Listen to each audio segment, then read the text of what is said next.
Do you wanna ride with us?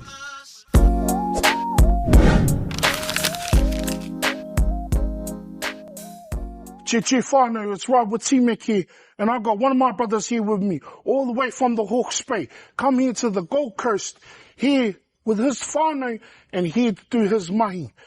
And I want to introduce our brother here, all the way from Pāhara Keke, Flaxmere. Much love. Jistar, welcome my brother. Yeah. Introduce yourself. Maori ora e te whānau. Hikaka pai ana taku nākau, te tainga mai ki konei, ki te taho o Tmac, ki te taho o Drizzly. Ko wai tēnei, he mokopuna tēnei no te tai rāwhiti, no te Pāhara Keke, ki te Te Ao Maori, ko te kāpia kōnea tōku ingoa, a.k.a. Richard Ali, a.k.a. Jistar. What's good e te whānau? Flaxmere, Hawke's Bay, we in the house today. It's our car, 1963, Chevrolet Ballet. Ride with a gangster, slide with a gangster, get down, come on girl, collide with a gangster, roll with a gangster, stroll with a gangster, So my brother, just give us introduce yourself to our viewers, my brother, riding with Tmac. Yeah, what up e te hunga mātaki taki. Ko te kāpia kōnea tēnei, a.k.a. Richard Ali, a.k.a. Jistar. Really excited to be here, riding with Tmac. Honoured and privileged to be able to be second on this podcast next to Auntie Debs. Alright. So yeah, excited bro, excited, a little bit nervous, I gotta be honest, but pretty cool to be in the presence of yourself, brother Tmac. Also our brother Drace in the background, doing all that kind of flash mahi. But bro, hikaka pai ana taku nākau. Massive brother Justin, thank you for coming on our podcast with us, brother. Brother Tmac really appreciates this, you know, from the bottom of my heart. You know, I've grown up with you since little kids, you know, we went to the same intermediate school together. Yeah. You know, we went through all high school together. Hey, grew up on the streets of Flaxmere together, and now we're here in the big streets of the Gold Coast. Who would have thought? Who would have thought? Hey, and my whānau, I've known our brother since we were young teenagers. Hey, we come from hard up backgrounds, you know, hard living backgrounds, but come from loving hearts. Yeah. Brother, just can we touch on a massive topic of your background when you grew up as a young fella, from school days, primary school days to teenager days to, who you are as a brother, what we grew up having in the Hawke's Bay. Yeah, bro. So, yeah, born and bred in the Hawke's Bay. Solo mum. Me and my little brother. I used to go to my old man's in the weekend. My old man's quite religious. He's a Muslim. So kind of growing up, you know, I had a bit of identity crisis and I kind of didn't know who I was. Which obviously led me to a whole lot of anger. A whole lot of violence. I went to various primary schools all over the Hawke's Bay only because I wouldn't say naughty. Now that I look back at it, I was just different. And I got moved around a lot. I don't think the teachers could handle me. I was outspoken, bro. I always said what I felt. Yeah, 100, brother. 100. And if I didn't like something, I'd call it out. Which ended me all over the place. So I went to heaps of different primary schools, bro. And then, I had this big shift. Then we hit a Tonga Intermediate. Yeah, 100, brother. That's where I met the pro. Hit a Tonga Intermediate, probably my best school to this day. Fire Beth Dixon, Fire Markete Phillips, rest their beautiful soul. Yeah, 100, brother. Two great, people who influenced my life, who showed me Te Ao Maori, who showed me the importance and relevance in our culture. And I'm really thankful for that.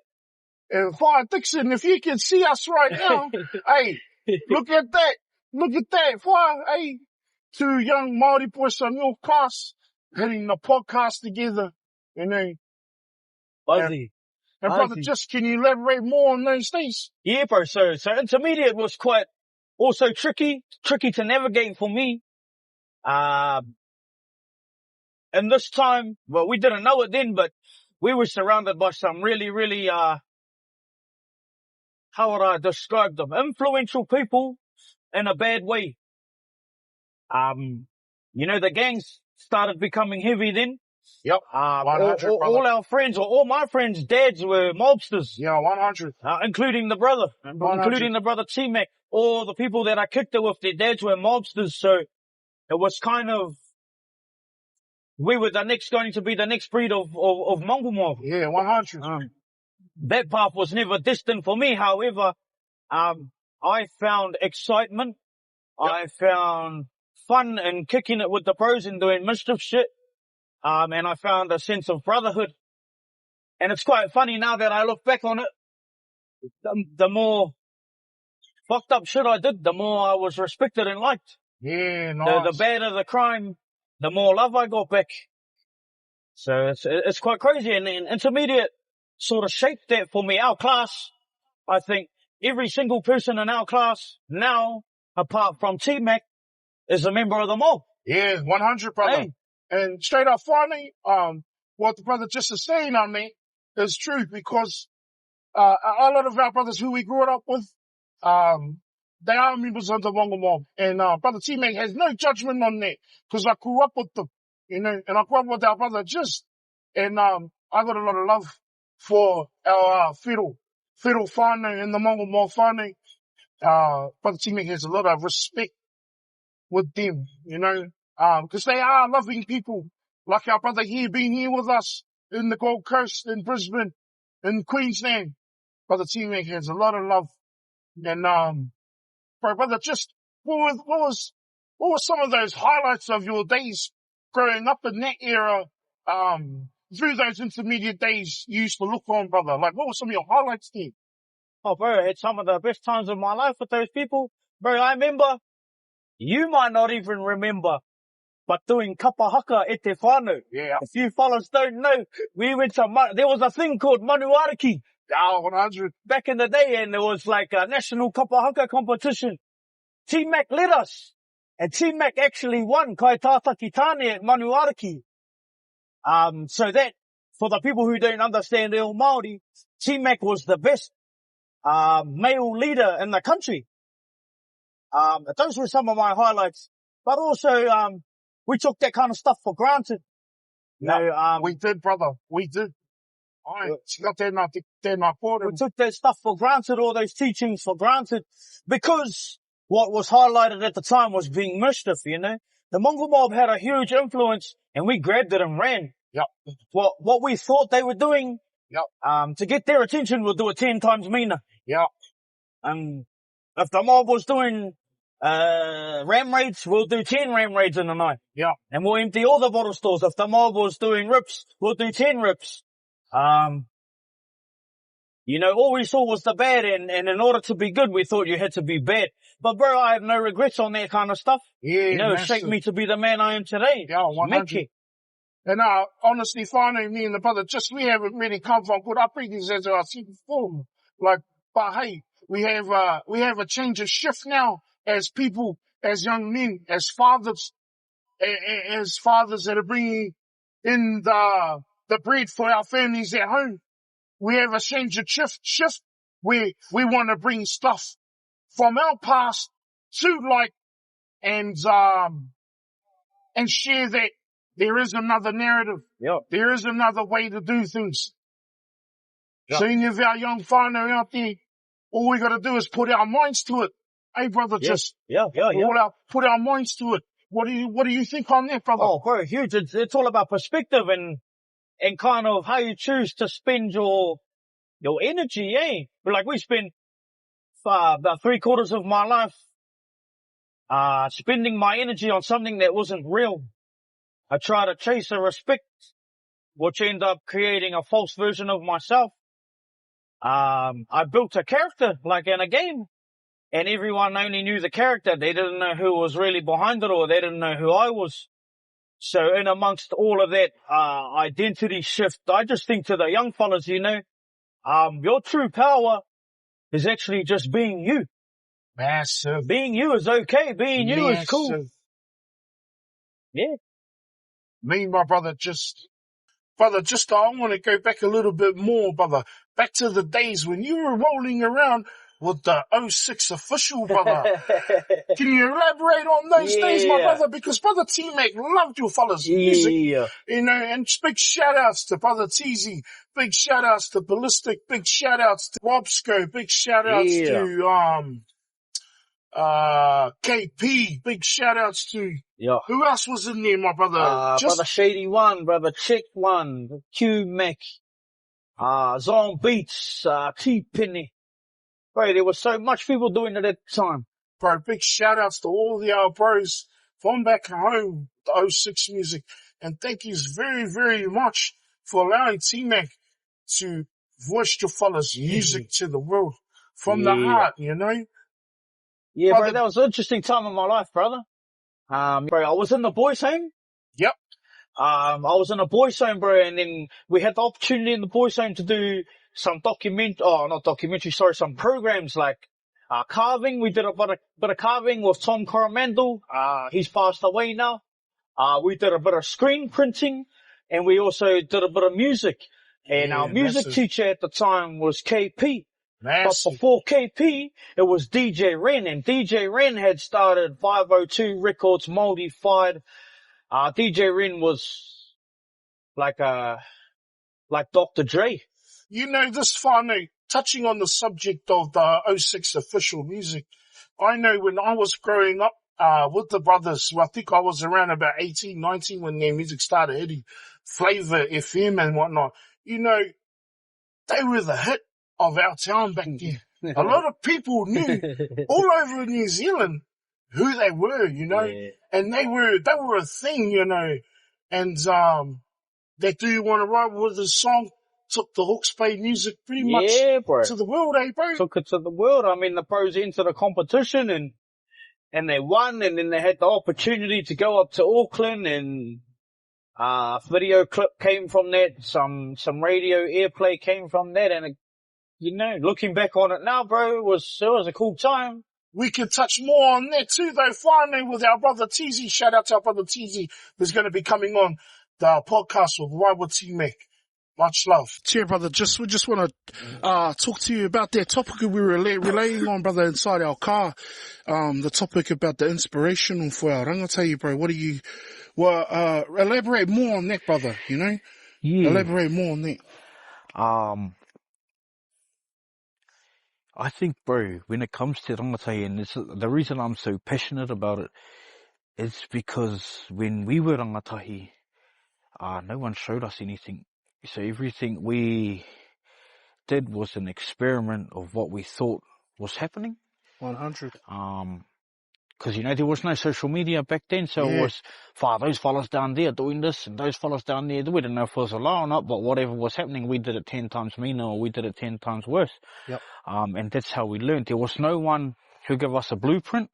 There was no one saying, hey, you young fellas are actually going off track here. And the fellas before us didn't say that it's going to lead this way, or you can go this way and it's going to lead this way. And typical us from the Bay, you know, Ngāti Kahungunu, toto, well, fuck, we're going to find out our own way. Yeah, And we know it all. Hey, we seem to think that we know it all. Do you reckon Bebo was a big part of those days, my brother? Hey? Do you reckon Bebo was a big part of those days, eh? I mean, bro, Bebo was the first exposure we got to some sort of social media thing. Hard out, eh? And we thought Bebo was as big as this view I have right here of the world. But bro, going back to the kaupapa kōrero, or the rangatahi and all that, and I can put it down into this one sentence, and I kind of live my life by this with the mahi I do with rangatahi and the young fellas in our community is, I just try to be someone that I needed when I was young. So whatever that looks like for them, whatever it feels like for me at the time, you know, we've made all the mistakes, brother. We've been to hell and back fucking 13 times.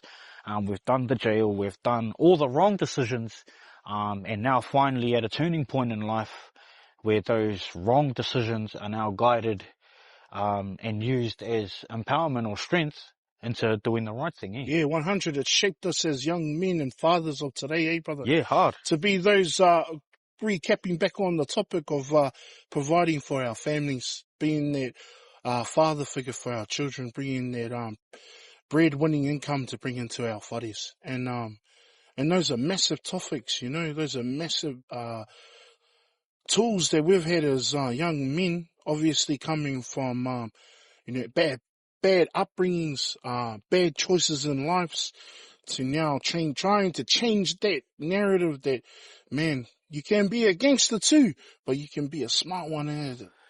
Yeah. What's Bro, your elaboration on that, brother? Just Yeah, so,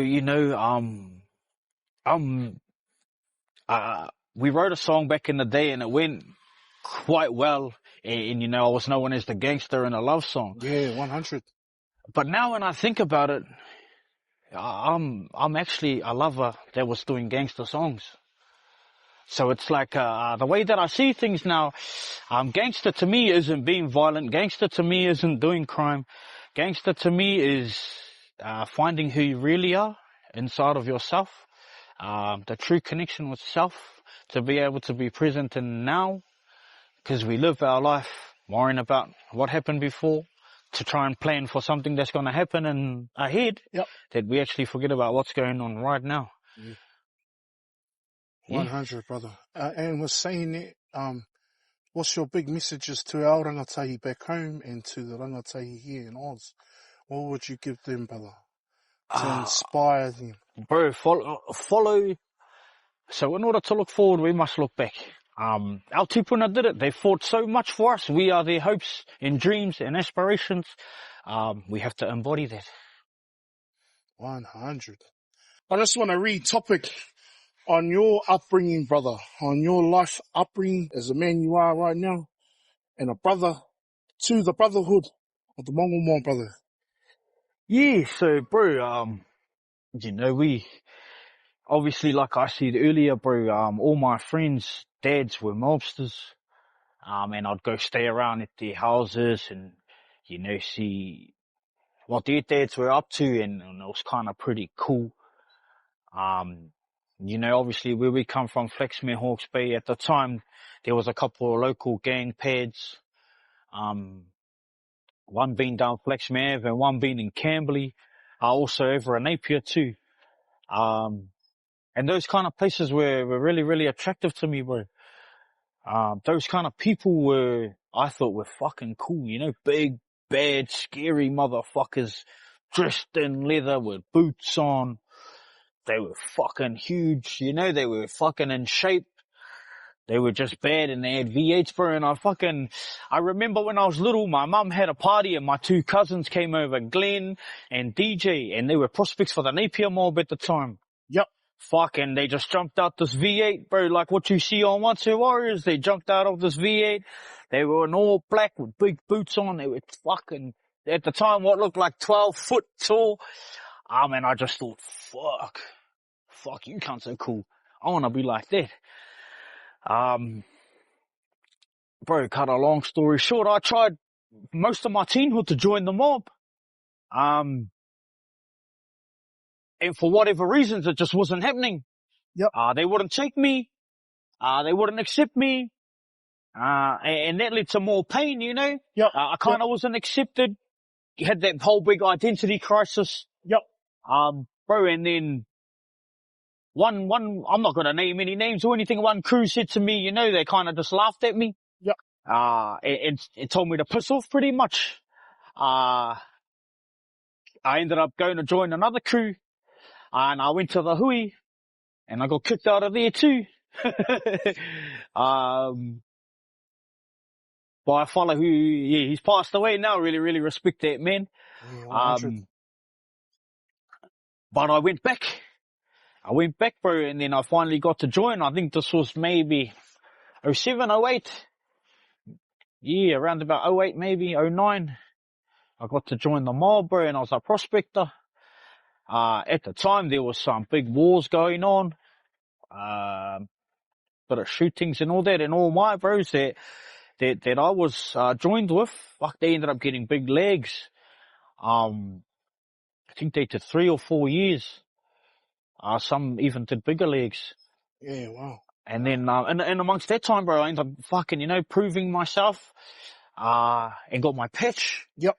Yep. And you know, growing up in Hawke's Bay, bro, when a young fella like us, you know, we get our patch, it's, fuck, you made it. Yep. Yep. It's one of the 100, brother. most fulfilling feelings. Yep. It's one of the most respected things. Yep. It's the culture in Hawke's Bay that you become a man when you get your patch, and there's a certain type of mana you have to hold, and you get to be a part of it, bro. And it was a really, and I remember it well, bro. April the 13th, 2009. Wow. Got my patch. Wow, brother. Fucking, it was a day I'll never forget. Yeah, massive. Yeah. Massive. But bro, got my patch. Along with that came ego, bro. Yep. My ego, I'm not big in stature as a man, as a person. I must have been about 66 kilos, 5 foot nothing with a patch on. Yep. So I had basketballs under my arms. I thought I was invincible. I thought I could just go around hurting people. And I did that, bro. Yeah, brother. Hey, I did it. A few times, I had a partner at the time. We had young children. I wasn't a prison father. I wasn't a prison partner. Drugs and alcohol was the way. Crime, violence, respect, all that kind of stuff that I sort of yearned for as a young fella. I could just take it now. Yeah, brother. I could make people respect me. I had instant respect because of what was on my back. And I used that to shape most of the end of my teenage years and pretty much all of my 20s was shaped by that ego.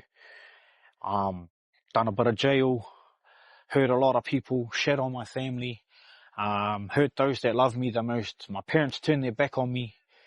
I turned my back on my children.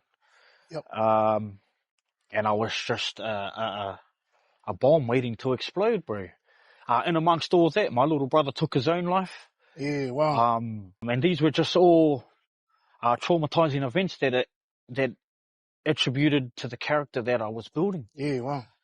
Yeah, bro, yeah. So, in saying that too, brother, you said before, you don't regret on what you've done in life. You don't regret on anything about it. Because the brotherhood is big back home, me. Our whānau whiro is big back home. Huge, bro. Hey, we're not all about the bad. We have some good too, whānau. There is some light in us, And, our brother Jistar here, he's come from that bad, and he's bringing himself into the light with his family, with his wife, with his children. And, his wife is related to me, whānau, And that's a cool thing. And I grew up with his wife too, going to school in Hastings. We all used to catch the same bus together. Hey, brother, I want to touch on a more touchier subject. What's your whakaaro, brother, on banning the korowai? Bro, it's definitely a transition, It's I put it down to colonization, racism.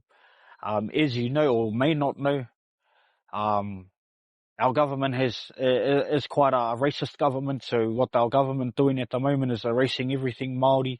They're trying to take our language away. They're trying to remove our language from all government institutes and organizations. They're trying to remove all benefits and everything created to help Maori be well.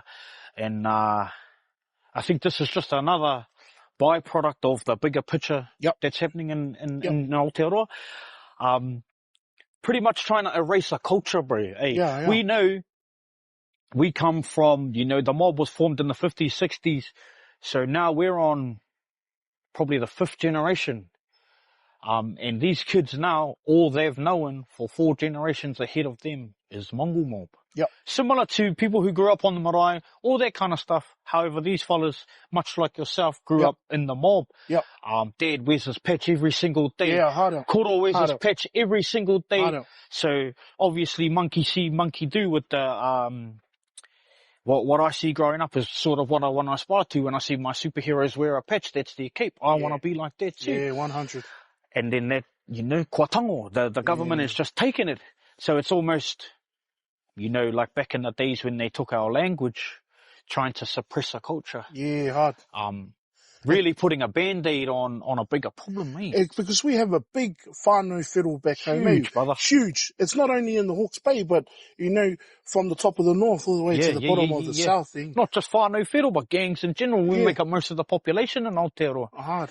And then it's just almost saying, well, you can't do this now. And some of our bros, some of our close bros, some of your whanaunga, the Nathan whānau, are being arrested, are being charged for simply wearing, to me, an item of clothing. Yep, 100. An item of clothing. But you know, if we look deeper into that item of clothing, he taonga tuku iho tērā, similar to my nan giving me a korowai or giving my partner a korowai, and that korowai's been in our whānau hundreds of years. Yep. Same thing. We've 100. Seen a koro give his patch to his son give his patch to his son now wears that patch. Yes, 100. And all he knows is that's his identity. Yep. But he can't do that anymore. Obviously, you take someone's identity, you take their mana, they're going to be low, they're going to conform, they're going to have to do all these things, or they'll explode. Yeah, 100, bro. And they want us to explode. Yeah, so it's tricky, bro. It's tricky. I mean, I'm pretty sure the courts are fed up with us going in there simply for wearing clothing. Brother, which chapter are you with right now, brother? Right now, brother, I belong to Maori World Flaxmere, Hawke's Bay. Under the great leadership and guidance of our brother Machi Tudog. Hearty to the brother Machi. Shout out to our brother Machi. Love and respect. I probably wouldn't be where I am, you know, without him believing in me, without the belief of the team. You know, but we don't call ourselves a chapter, we don't call ourselves a gang. We're a hapu, bro, you know, and we have religion too, 100. You know. We're just a band of people who believe in the same thing. Mongolism, man. All right. And people don't really sort of understand what mongolism is. Mongolism is whanaungatanga, Mongolism is kotahitanga, Mongolism is manakitanga, all the values, mātāpono, whakapono Māori is what we believe in. Whānau first, the health and well-being of our people, eh? Yeah, 100. We're quite grateful in a sense. We had great leaders, you know, like Sundog, the one of the greatest leaders of all time. If not the greatest leader of all time, changed the whole direction of the mob, incorporated Māoritanga. He went away from that rape, pillage and plunder attitude and turned it into a whole order, let's be well, let's be drug-free, whānau first attitude, and inbred that into his leaders, being my leader, Tudog. So we're really fortunate, and I'm really fortunate as well for the brother BBD who took those teachings and ran. Hard, brother. Hard. And you know, having a young mind, having all these young leaders now with different aspects and different perspectives on how we can be well. When we're talking about being well, we're having a good conversation, eh? Yeah, hard out, my brother. We are funny. The bro's coming up with some real insight for not only our viewers, but for us as a whānau. Also, bro, just one more. I got one thing I got to touch on, and that's my whakapapa too. I can't forget my whakapapa in the Māori, Mighty Mongol Mob Nei Te Ao Aotearoa. Yes, brother. Yes, I was going to touch with you on that. Life. Yes. Mighty Mongol Mob World, Steve Dog, Kina Dog, all those mighty Mongols who helped shape me too. Good, bad, ugly, all the things. Eh? Yes, brother. I can't forget my whakapapa. 100. And touching on that subject with our whānau whittle, our whānau from Napier, you know, to our brother Hale, rest in peace, my brother Tmac from over here in Australia, loves and misuse. Yeah. To our auntie back home, Auntie Trace, to her kids, her mokos, much love from us. Brother, can you just elaborate on Te Ao Maori, my brother, and what you're doing over here in Te Ao Maori, here in the Gold Coast? Yeah, bro, so I suppose for me, Te Ao Maori saved my life, brother. Drugs, alcohol, you know, all the things that I've done in my past led me to a point where I was lost. I was angry and I was hurting the people around me and I needed to get help. So I went to a wānanga, bro. A wānanga, it was with the whittle whānau, but it was held by Te Whare Ai also, alongside our brother Hale, alongside brother Fish, alongside Auntie Tracy, Waitiria, BBD, we did a wānanga, and in that wānanga we learned a takutaku or a karakia or, what do they call it in Pākehā, incantation, And in the incantation is where I fell in love with our language. I learned how to break down our kupu. I learned the vibration and the sound of our kupu, and all the healing properties that our language actually holds. And it sort of clicked a thing on into my mind that if I learned this little short taku, and this taku probably only takes about 30 minutes to recite, what if I learned the whole language? Yeah, man, brother. Then I would be well. Because I remember back in the day, brother, when we were growing up, you know, going back a little bit where a lot of us in primary school, we like you said, we took Te Ao Maori for granted. We didn't want to know it, you know. And now we're like, man, we're learning it, you know. And we're speaking, because now you can speak fluent Maori right now, eh, brother? Yeah, bro, yeah, well, I wouldn't say fluent, but bro, I'm on the way. Yeah, we did take advantage of it, my brother. We took advantage of it big time. And I suppose that just came from lack of understanding of our elders, eh? Yeah, 100. And I'm the same too, whānau. Tmac grew up with Te Ao Maori, you know, all his life from a young fella. My parents couldn't speak Te Ao Maori. My parents have been learning how to speak Te Ao Maori now. But they gave me an opportunity to speak Te Ao Maori, and Tmac ran away from it. I ran away from it because at high school I saw no future in it. Yeah. You know, and now I see the future in it. And now my brother here next to me, brother, just though he's seen the future in it. He's seen Te Ao Maori has changed him.